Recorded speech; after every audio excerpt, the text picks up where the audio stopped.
I was 13 years old when this happened to me. I live in Denmark, and my grandma lives in Lithuania. Every summer, me and my mom would take a trip over to her, and we rented our own apartment so we wouldn't intrude on her space. I made some friends while I was there, and I was playing with two of them. They were 9 and 8 years old, and they couldn't speak English as much as I could. That was fine, because we could play anyway. When we were in front of the apartment building, an old woman started walking over to a bench that was near us. We didn't think much of it, and we didn't say anything. After a while, she stood up and started walking towards us. My friends turned their attention to her. Before she got too close, they ran over to their apartment building and held the door open for me. They started to scream that I should come over to them. I panicked a little, so I ran in a circle to see if the old woman would chase me. I looked back, and she was following me. She started smiling and staring at me. I was running over to my friends, looking behind and checking to see if she was still there. We barged into the building and locked the door, then ran up the stairs and looked out the window to see if the woman was still there. We waited at the stairs because we thought that she may have been hiding behind the door, and it would have been impossible to see her there from the window. While we were waiting, my friends told me that the woman had killed a kid in the neighborhood. When I heard that, I really wanted to go home to my mother, so I opened the door and looked out to see if there was anyone. The coast was clear. I started to run up to my apartment section and tried unlocking the door, but it didn't work. I started hearing someone walking behind me. I tried the door again, and this time it flung open. I started to run up to my apartment door and unlocked it with my key. I got in and locked the door behind me. My mom was sleeping, and I didn't want to wake her up to tell her what happened, because she had been tired that day. So I figured that I would just tell her about it in the morning. I made something to eat from the fridge, and while I was eating, I stuck my head out the window. It was dark by then, and the stars were out in full force. I stayed there and ate for about 5 minutes, and then I looked out the window again.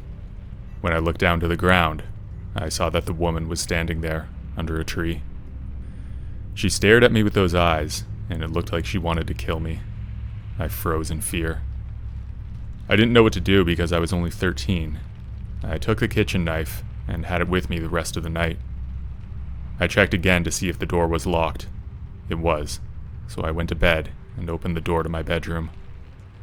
The time went by, and I couldn't fall asleep. Then I heard 3 knocks at the door. I slowly started to walk over to it, and when I was out of my room, the floor started creaking. I cringed with every step because I knew that my presence was known. I had the kitchen knife in my hand. My knuckles were sore from gripping it so tightly. I looked out the peephole, but didn't see anything. Then out of nowhere, an eye appeared and stared at me through the small glass circle. I ducked down and hid, not realizing that peepholes only work one way. It must have been that woman, I thought. I decided to check in 1 minute, and if she was still there, I would call the cops. I didn't know if she would understand me if I tried to talk, because most people living around there didn't speak English. So I walked into my mom's bedroom to check if she had woken up, but she was still sleeping. Then I walked back to the door and looked through the peephole again. The woman was gone. So I went back to my bedroom and got into bed. I stayed there for almost 2 hours, afraid to sleep because I was scared that the woman would try to break in. I looked at my phone to see what time it was, and it was 3 a.m. I was about to fall asleep when the door handle started to shake. I just stayed there. It kept going for 10 minutes, then it stopped. I must have fallen asleep at some point, because the next thing I remember was waking up, and my mom had already started making breakfast. When we were eating, I told her about what happened to me. She didn't believe me, and just said it must have been a bad dream. Nothing ever happened again with that woman, but it still freaks me out whenever I think about it. You may think that I'm really stupid for not calling the cops, but remember that they couldn't speak English, and I couldn't speak Lithuanian, so I'm not sure how much good it would have done if I had.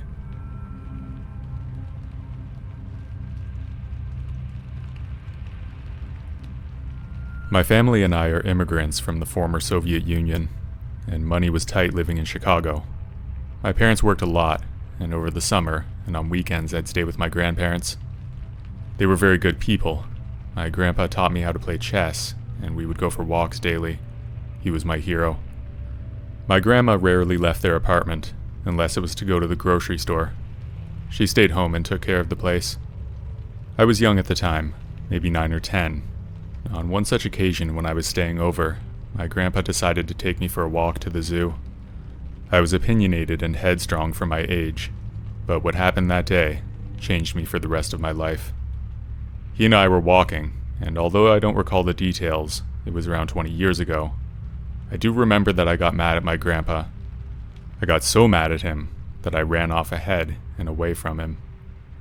My grandpa walked with a cane, and he was a military man back in the USSR, so even as an old man, he could take care of himself. But he was too slow for me. After I ran for a bit, I stopped on a sidewalk, and the neighboring road was busy. The zoo was not too far away. We had made the trip dozens of times, so I knew where we were going. I looked over at the street, and a gray 1990s Ford Taurus pulled up to the curb. The front passenger stuck his head out the window and said, "Hey little girl, you want some candy?" I looked at him and noticed that there were 3 men in the car. I was wary. Alarm bells were going off in my head. Something was wrong. I shook my head no. Then the man looked to my left behind me, and then the car sped off. My grandpa was running after me, and he was catching up, getting closer by the second. I realized right then and there that I was almost kidnapped.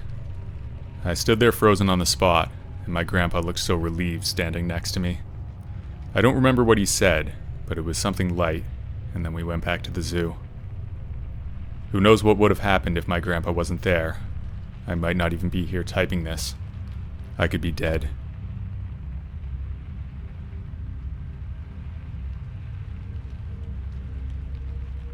At the time that this happened, I was just starting primary school. My best friend's house was located at the corner of my road and another road. Their door faced the other road, and there was a field across from their front yard. The front yard was quite big, but they had no backyard. The back was merely a small paved area with a door to the house. I would literally visit every day after school. My friend and I would go to and from each other's houses by climbing a fence that was located on the side of our property and backed onto theirs. One day, I visited them as usual and spent the day playing video games with my friend. After a while, the family told me that they were going to be heading out soon, and I needed to leave. They had already closed up the back door, so they asked me to leave through the front. The yard's shape resembled an L because the house was on a corner. Around the corner was the wall that separated my neighbor's place from mine, and that's where I was heading.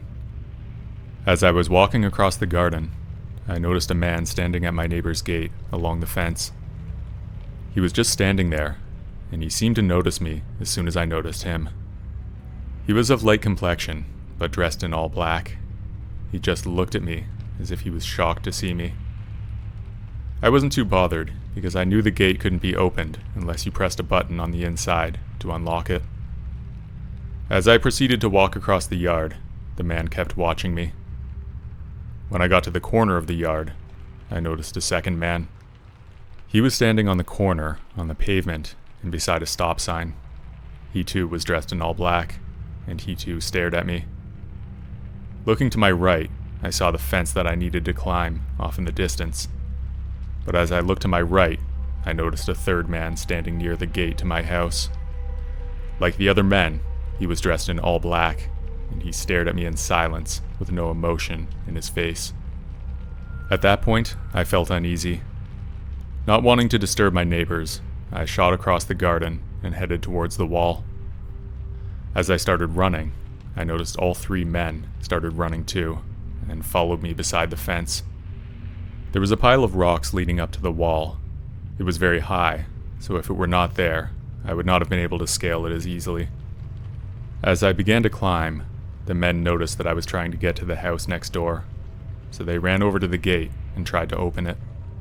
The gate that we had at the time was all rusted, so it took a lot of effort to get it open. As the 3 men struggled with it, I hopped the fence and landed on the driveway.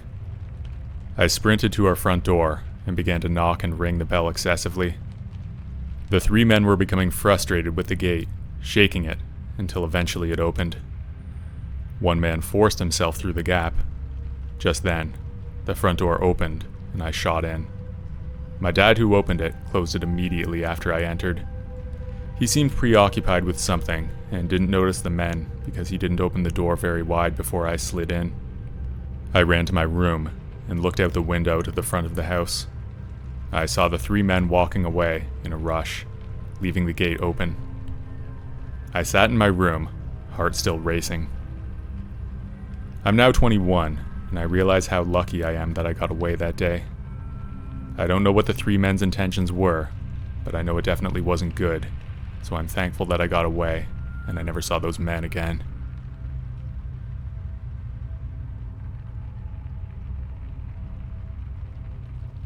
I'm on the track and cross-country teams at my school. This means that I need to stay in shape, so I do a lot of running. I live in a very small rural town, so there are some very beautiful roads around my house where I like to run. I have a specific route that I use most of the time. Because we live in such a small town, my parents let me go out for runs as long as I take my phone. My course is around 3 miles, and it winds around some incredibly beautiful scenery. One day, it was especially nice, so I decided to go for a long run. I got into my gear, grabbed my phone, and told my parents I was heading out. I ran down my driveway and up the first road. I passed all the usual stuff. Incredible wide cornfields and green trees stretched over my head. Everything was normal. I had my headphones in, so I really couldn't hear anything. I ran about a mile up the road, and when I came to a stop sign, I waited for a bit to catch my breath. I had only seen 1 car, which was normal because it's such an isolated place. I found it a little bit strange when I saw a car come up beside me. It was a faded pickup truck. I didn't give it a second thought though, because there were some pretty strange people living in my town. I noticed that the guy in the truck was an older man, probably in his 40s or 50s. He seemed to be trying to talk to me, so I took out my headphones. "I'm sorry, are you trying to talk to me?" I said in a polite tone. Yes. He said in a rough smoker's voice. Do you need a ride? No, I said, still trying to be polite, although I was really uncomfortable. Get in the car. He said in a surprisingly calm voice. No, I said. Then I sprinted the next 2 miles. He was following me the whole way, never letting up. I was very scared, and I ran for my life. Finally, I was becoming weak, even though I was in great shape. I slowed down, and the truck caught up to me. The door opened, and he stopped, but my adrenaline kicked in, and I ran all the way home. I've still not told my parents about this, because I'm afraid that they might not let me run on my own anymore. Thankfully, I've never seen that man again.